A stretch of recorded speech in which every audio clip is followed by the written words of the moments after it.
Hello, art historians. We're back with the second video in second of two videos about Expressionism, Surrealism. And so just to recap for you what Expressionism and Surrealism is, we're talking about that exaggeration to create a strong emotional response from the viewer, or additionally, a strong emotional content. We're talking about sometimes distortion and exaggeration to pull that emotional response. We're looking at an often discordant use of color. We're looking at disjointed spaces. We're looking at the depiction of humanity, but often sort of the dark side of humanity.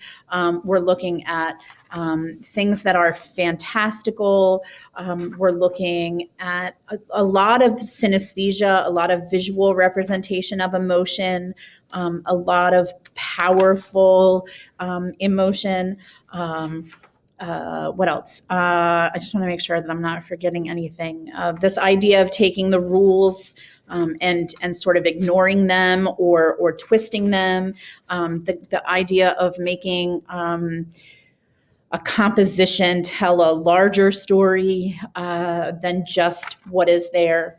Okay, so when we're looking at this, we are looking at a piece by Ernst Ludwig Kirchner, and we're looking at a work of art that is what I often refer to as a psychological drama.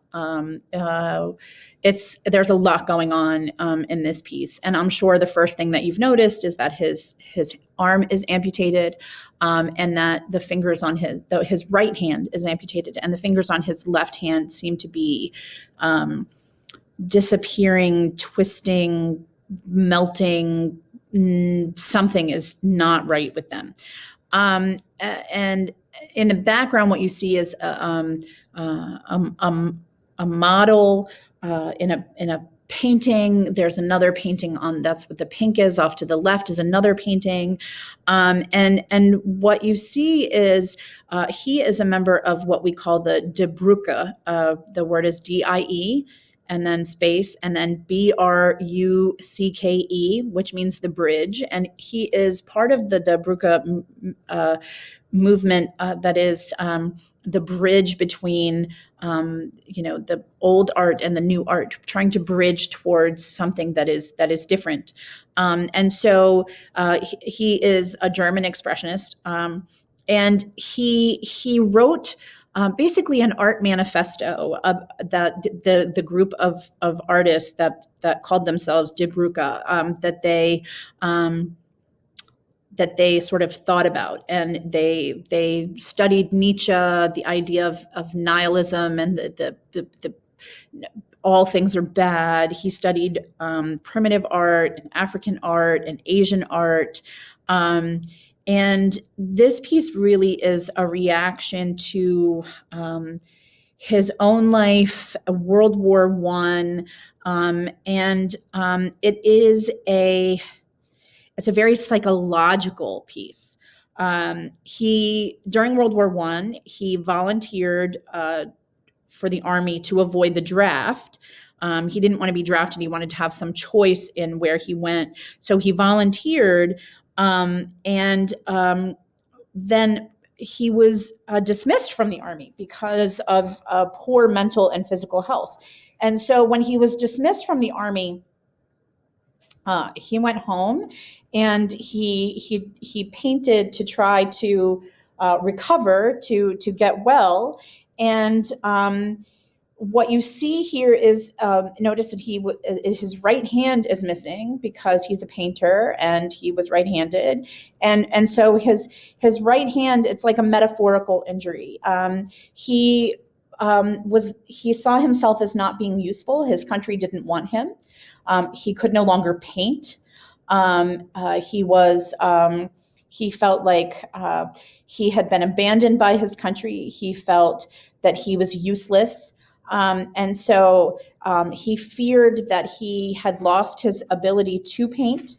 And so he was able in the past to paint nudes, but here is this nude model, and the nude is there, and the model is there, and he can't paint it because he doesn't have the hands anymore. There is a nightmarish quality to it, especially in the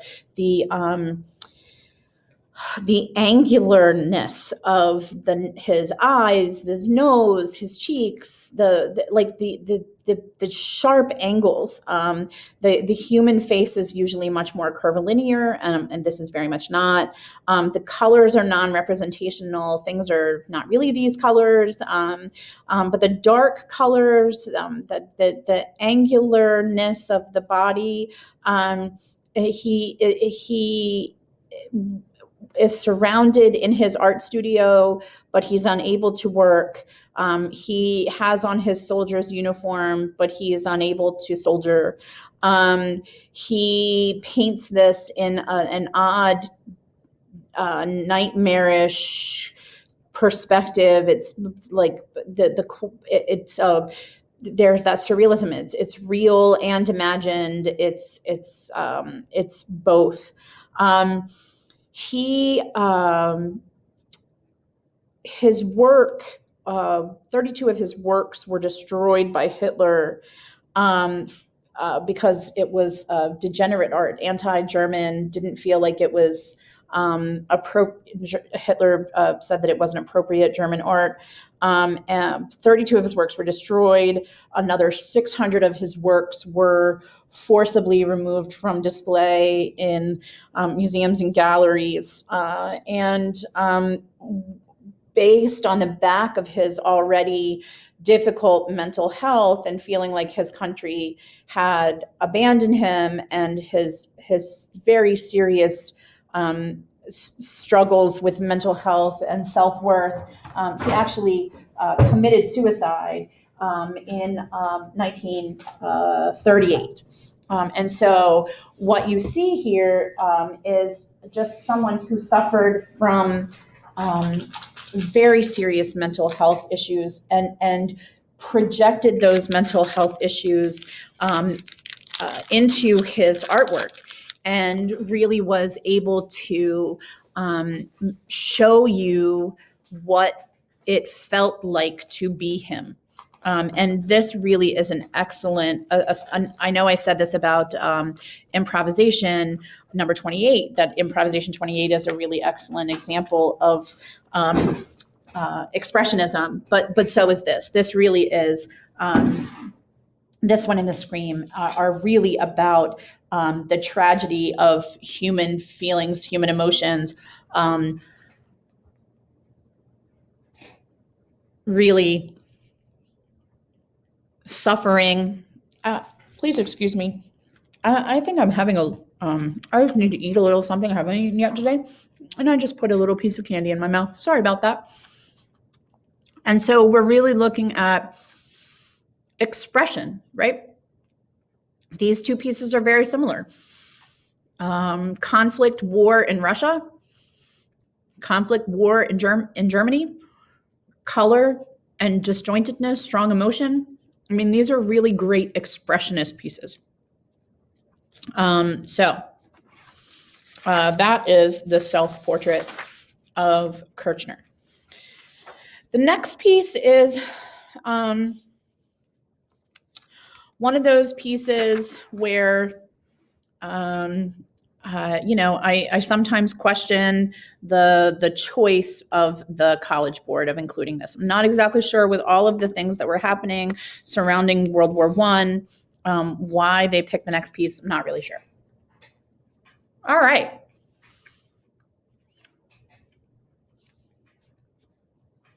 So this is a piece called The Memorial Sheet for Karl Liebknecht by Katja Kollwitz. That's how you say that, Katja Kollwitz.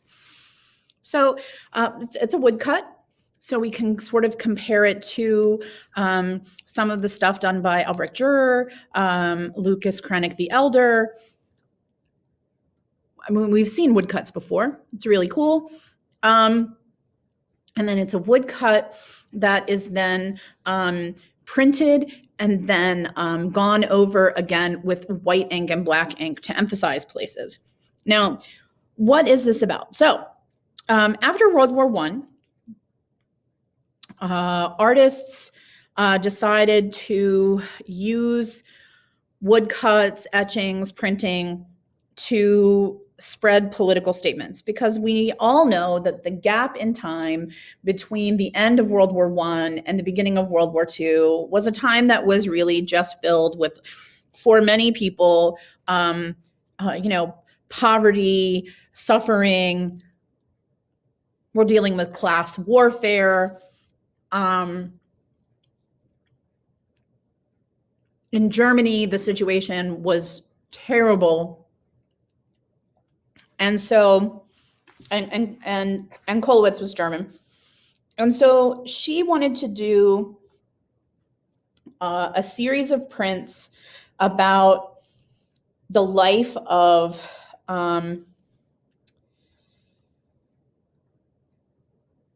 the average person at this time period, women, children, whatever. And so she did a series of prints about the working class, war, poverty, women who are grieving.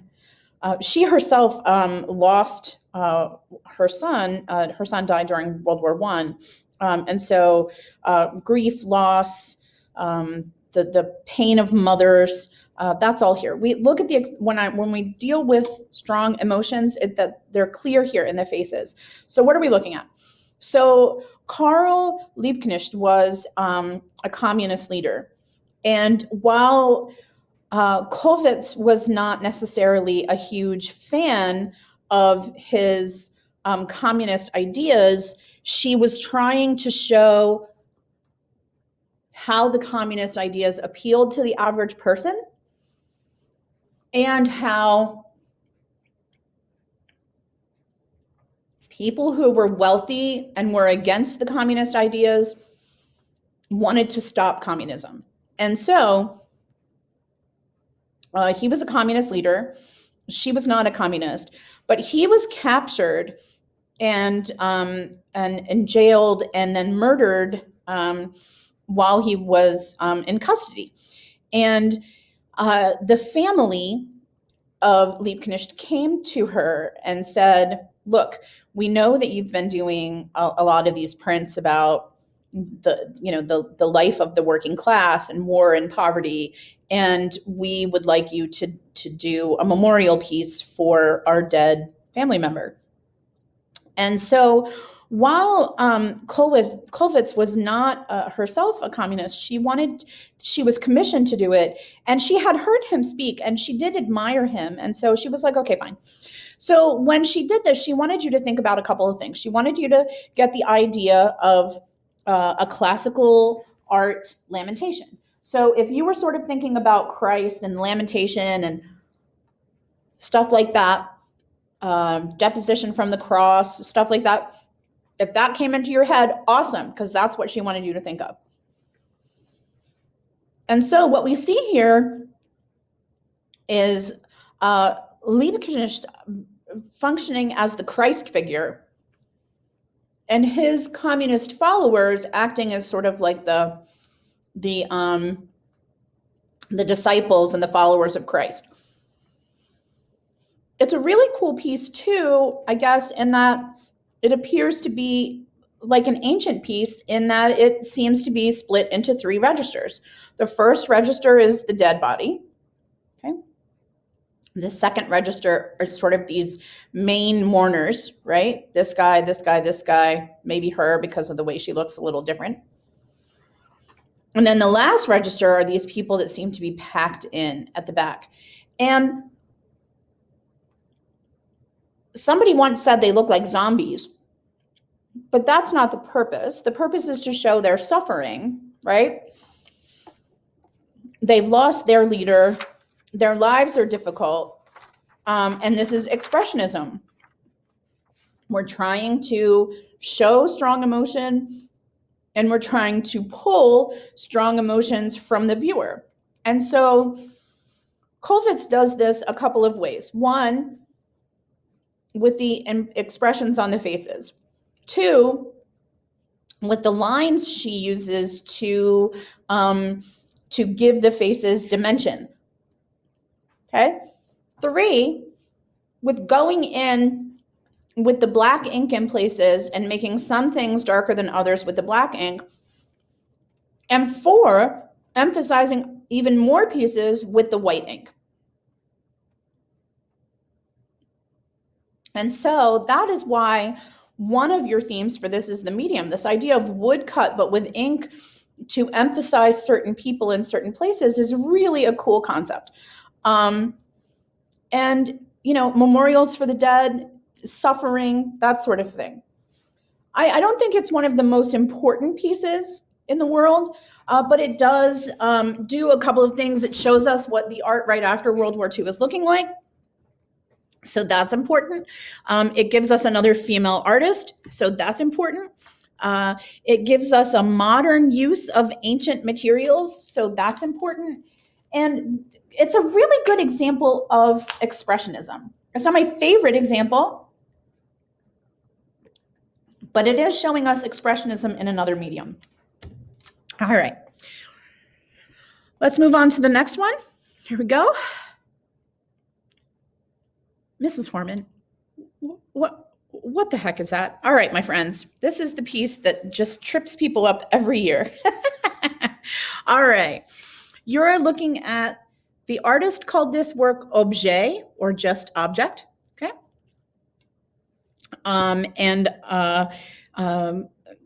The second title, Luncheon with Fur, that was added by the gallery after. Your artist, Mary Oppenheim, did not call it Luncheon with Fur.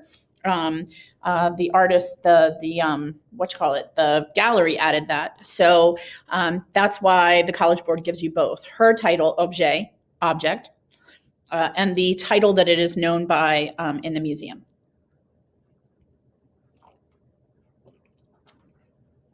What are we looking at? All right. So 1936, World War I is over. Things are very scary in Paris, which is where she was. World War II is coming, and it is clear that it's coming. And so we're going to talk about, this is that expressionism, because we're talking about a emotional response. So it's a cup and saucer and a spoon that is covered in gazelle fur. Let's talk about this. So Marie Oppenheim was only 22 when she created this work. It is considered one of the greatest examples of surrealist art. And it is really an important work of art. She was having lunch with Picasso, Pablo Picasso. You probably know his name. We're going to study him in a little bit. He's coming. So she was having lunch with Picasso, and she had a bracelet on. And the bracelet was kind of a chunky bracelet that was covered. It was fur. It was covered in fur. And she made some comment. He commented had he liked her bracelet. She said, just about anything could be covered with fur. And then he responded with, well, just about anything would look good in fur. And just after he said it, he picked up his teacup and took a sip of tea. And she looked at it and she thought, well, just about anything would look good covered in fur.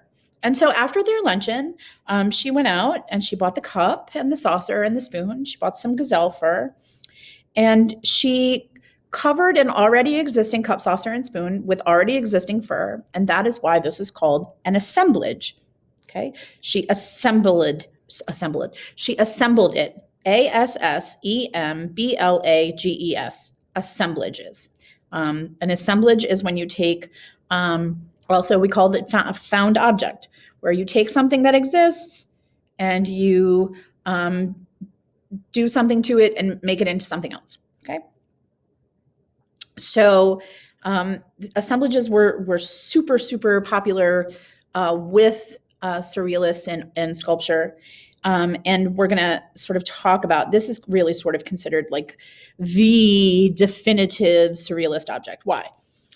Because remember that surrealism is also about symbolism, and surrealism is also about strong emotion. And so what we're going to talk here about is she wanted you to imagine, have this emotional response, imagine drinking out of this, right? She wanted you to think about the physicality of it. What would that feel like? And how would you feel? And we have our concept of the cool hardness of the spoon and the saucer and the cup, and the warm softness of fur, and how those two things seem to contrast. And we're familiar with both, but when you put them together like this, it makes us uncomfortable. She wanted this to cause what is called a visceral memory, a memory that you can feel. Like she wanted you to have a forced response to this. Think about picking this cup up and the handle being soft instead of firm. Think about trying to take a drink and the fur tickling your nose. She wanted you to sort of think about these feelings that this would cause. And for some of us, revulsion. She wanted you to think about this object undergoing a transformation. It went from cool metal and porcelain to something warm. It went from something that was smooth to something sort of rough. It went from something that was, I don't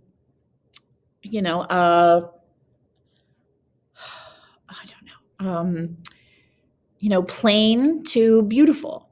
And so she wants you to think about this object, and she wants you to think about the strong response that you would have to drinking out of it, and then the response that your brain would have and the memories that it would create if you drank from it. And so that is objet. So the title, the luncheon and with fur or in fur,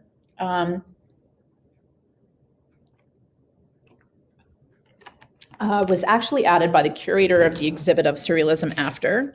And it was an attempt to bring up an old painting, the Manet painting I showed you of the people that were nude in the woods. And he was trying to sexualize the work of art, and it made Oppenheim. She was so angry because her piece was not meant to be sexualized. Her piece was about emotions, emotional response, but not in a sexual way. And so I think it's important that I talk about that. The idea that he felt the need that in order to make her work more popular, that what he could do was sexualize it. And that happens to women frequently in the art world. And we will talk about that as we get a little closer into modern art. All right, women artists, here we go. All right, this is Frida Kahlo. And this is a double self-portrait. This is Frida Kahlo, and this is Frida Kahlo. And it's interesting that we see another square composition, 68 inches by 68 inches.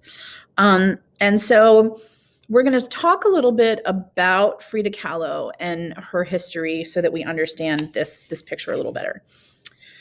Frida Kahlo had polio as a young child, and it deformed her leg, and it left her right leg deformed, and it left her, it was hard for her to walk. And then when she was 18, she was on a bus, and while she was on the bus, the bus got into an accident, and basically a metal pole went through the side of the bus and into her abdomen, and broke her back. And it left her horribly disabled. And they believe that it also made it so that it was that she was never able to successfully have children. She had many, many miscarriages, but was never able to actually have children. She had 32 separate operations on her back and abdomen after the accident. And because she spent so much time in bed recovering, that was when she learned how to paint. And so after, while she's painting, she meets a very famous artist whose name you may or may not know. She meets a very famous artist called Diego Rivera. And she and Diego Rivera get married, and their marriage is troubled. He is a womanizer. He is controlling. He is also an artist, and was sometimes proud of her art and sometimes threatened by her art. He, was willing to put up with, that's a terrible way to say it, her physical limitations, but also, he wanted to impose his will on her. And so he often told her that she should dress in traditional Mexican attire, and she should be more natural in her appearance. And so that is how you end up seeing a lot of images of Frida Kahlo with her, people make fun, but with a unibrow, where her eyebrow is connected in the center, and often even with a little bit of a mustache, because she didn't pluck her eyebrows and she didn't shave her mustache, and she was of Mexican descent and had very dark hair. And so she dressed a certain way for him. She maintained her appearance a certain way for him. And as I said, their marriage was difficult, and he cheated on her many times. And at the time that this painting was painted, they had just recently divorced, and so you see here her response to her relationship with Diego Rivera. You see her self-reflection. And we definitely see surrealism. I mean, this is fantastical. She has 2 hearts. There are 2 of her. We see veins everywhere. And there's a lot going on in this piece. So let's start with, there are 2 of them, but they feel very isolated and alone. There's nothing really around them. The background is disturbing and scary. And there's the 2 of them, they're there. We see the open chest in the woman in white, who is meant to look like the Spanish lady. And we see the heart clearly in the version of her in her indigenous clothing. We're talking about hearts. Your heart is, that's love. Your heart makes you vulnerable. And this is sort of, these are the 2 versions of her. We look at this here in her hand, And this is a picture of Diego Rivera as a small child. Here's a picture of Diego Rivera as a small child. It even says Diego. And around the picture is a frame, but attached to it is this blood vein. The vein comes up here and wraps around, comes up to the heart. Then the heart, the vein goes from here to this heart and comes in here and then wraps around. And then it stops here and she's got it clamped off and there's blood dripping. And so what we're looking at is the landscape is the word we use. We often call it barren. That means there's nothing growing, there's nothing, and she is barren. It's a purposeful use of that word here. She cannot have children. The blood in her lap in the white piece is indicative of the miscarriages that she had. The heart and blood is about love. And the blood that is coming from both of the hearts comes down into the portrait of Diego. The blood is feeding the portrait. The blood is feeding the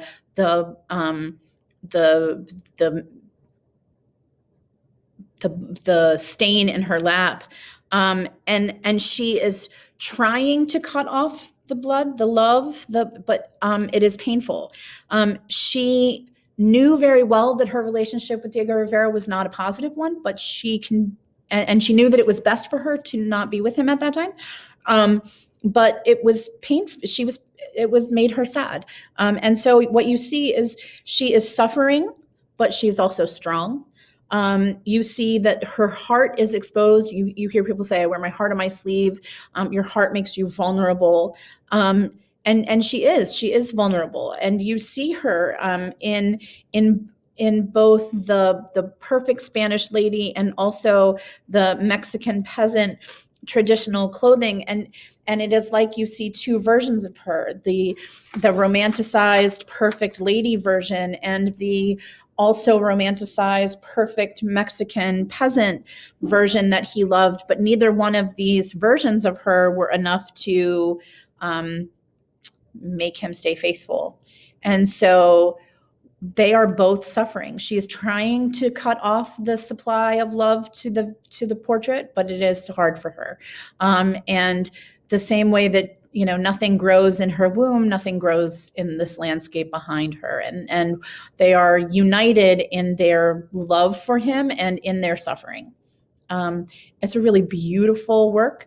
And you can see here she has, it's just lovely. The work is beautiful. The lace is there. The heart is there. It's exposed. You can see the high collar and that eyebrow that I talked about. This is really beautiful. This is a modern sculpture that is based on this painting. It's really, it's a strong composition, both as a painting and as a statue, a sculpture. And again, it's all about the fantastical and the strong emotion, love, loss, pain, suffering. It's beautiful. There you go.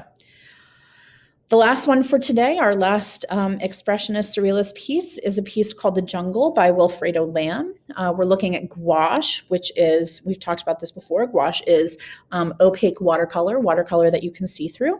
That you can't see through. It's very close to paint. And so Wilfredo Lamb is Cuban. He is probably one of the most famous, if not the most famous, Cuban artist that exists, and he paints the history of Latin America. He studied fine arts in Madrid and then moved to Spain, and then moved to Paris. And so from the 1920s to the 1930s, he spent most of that time, 1920s and 30s, in Europe, back and forth between Madrid and Paris. Then he moves back to Cuba, his place of birth, in 1941.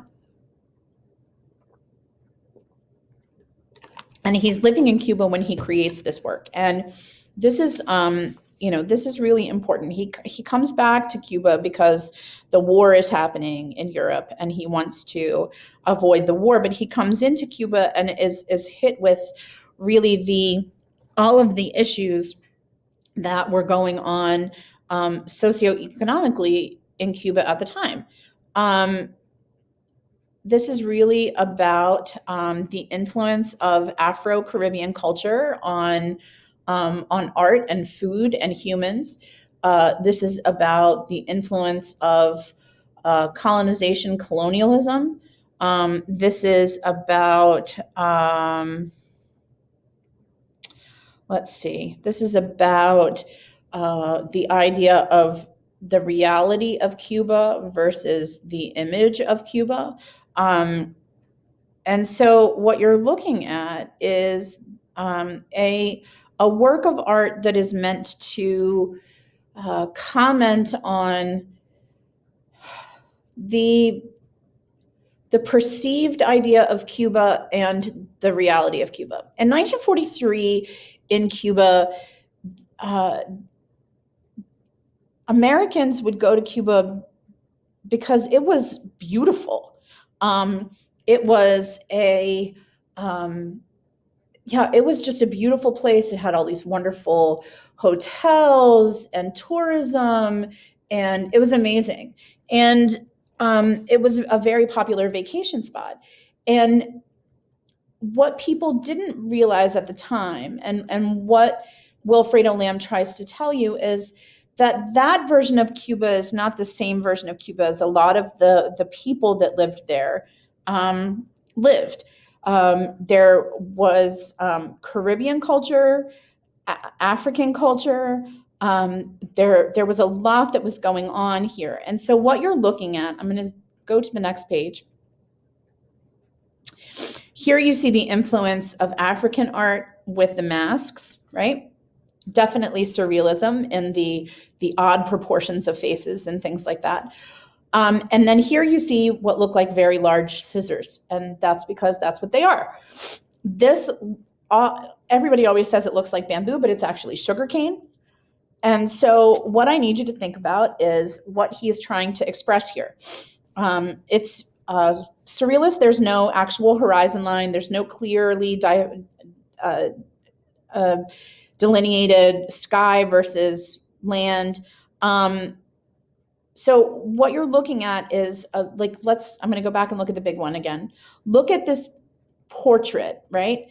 It's very asymmetrical. It's very crowded and cramped and busy at the top. It's less so at the bottom. There don't appear to be enough feet and legs to support all of these spaces, okay? And we're looking at long arms and legs. We're looking at flat, sort of awkward feet and hands. We're looking at bodies that are disproportionate. We're looking at rounded buttocks. We're looking at non-realistic breasts, moon-shaped faces, masks. It's just like a jumble of parts that don't seem to make sense. And what he wants you to see here is that in Cuba, we have the influence of African culture with the masks. We have the influence of Caribbean culture and slavery. And we have the influence of Europe and big business. And what am I talking about? Well, people, like I said, thought of Cuba as a playground, like it was a playland. It was a beautiful place to go and spend tons of money.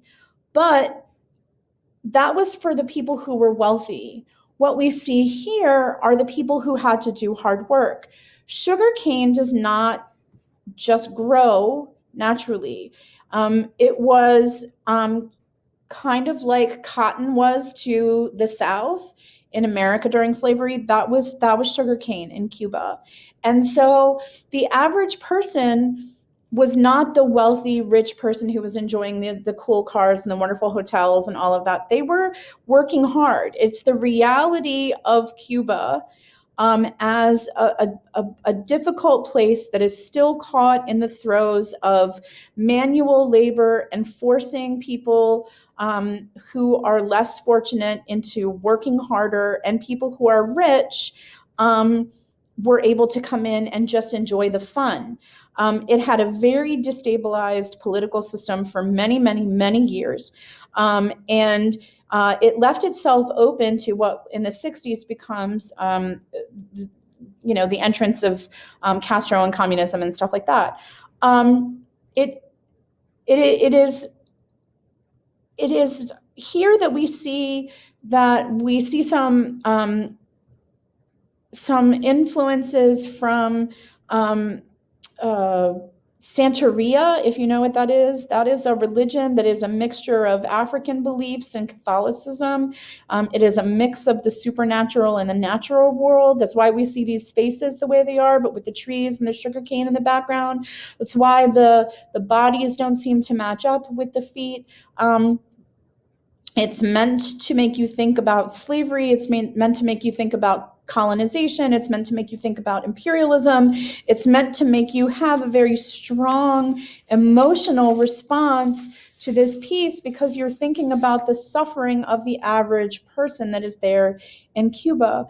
And while everyone is worried about all of the terrible things that are going on in Europe, no one is thinking about the terrible things that are going on in Cuba because everybody is worried about Hitler and World War II. And Lamb is saying, hey, you guys are still coming here to Cuba for these vacations, and like we're suffering. And so that's what he is trying to accomplish here. He's trying to show you, and I love the fact that this hand is white. And this hand is white, but then some of the skin is browner than others. And so he's really trying to show you that, it affects everyone, and that no one is really paying attention to the real suffering that is happening here among the Cuban people. And so there's your strong emotional response. There's your expression of strong emotion. The look of the people that are here in this video is fantastical. So that gives you your surreal, not real, outside of the realm of normal. And that is, Wilfredo Lamb wants you to think about what happens in these places when you're not thinking about them. So that was our second video on Expressionism and Surrealism. I'll see you next time with video 11. But this has been video 10 on Expressionism and Surrealism for late Europe, and I'll see you guys again soon.